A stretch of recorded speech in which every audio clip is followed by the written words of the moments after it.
এখন তো বেলা বেশ একটু বেড়েছে, তাই দুপুরে খাওয়া দাওয়ার পরে একটু রেস্ট নিয়েছিলাম। দিয়ে বিকেলে উঠে ঝাঁট-ফাঁট দিয়ে গ্যাসে দুধটা বসিয়ে দিলাম। আমাদের গ্রামেরই একটু যেতে হয়, একজনদের বাড়ি থেকে বিকেলে দুধ নেওয়া হয়। আর দুধটা গ্যাসে বসিয়ে কমিয়ে দিয়ে আমি সন্ধ্যেটা দেখিয়ে দিচ্ছি, কেননা আমাকে টিউশন পড়াতে যেতে হবে, তাই একটু তাড়াতাড়ি সন্ধ্যেটা দেখিয়ে দিলাম। যেহেতু গ্যাসটা কমানো ছিল, দেখো দুধটা এখনও ফুটে ওঠেনি, তো গ্যাসটা একটু বাড়িয়ে দিয়ে দুধটা ভালো করে ফুটিয়ে নেবো।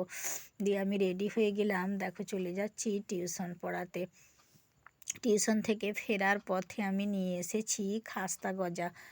রাত্রে রুটি করব, আজকে সবজি কিছু করব না। দুধ, রুটি আর খাস্তা গজা। আটা মাখিয়ে রুটিগুলো একে একে বেলে নিয়ে সেঁকে নিচ্ছি। আর দুধ দিয়ে রুটি খেতে আমি খুবই ভালোবাসি, পছন্দ, আমার খুব পছন্দের খাবার। আর তার সাথে যদি মিষ্টি থাকে তাহলে তো আর কথাই নেই।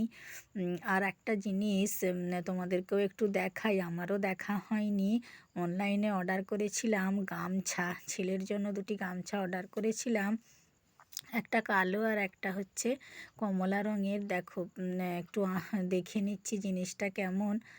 তো দেখছি যে ভালোই, মন্দ নয়, সুতির। আর সাইডে একটু নকশা করাও আছে। খুলে একটু দেখে নেবো যে কতটা লম্বা।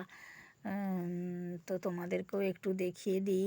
আর তোমাদের কাছে আমার একটা অনুরোধ, অনেকেই আমার ভিডিও দেখো কিন্তু আমার চ্যানেলটি সাবস্ক্রাইব করছো না।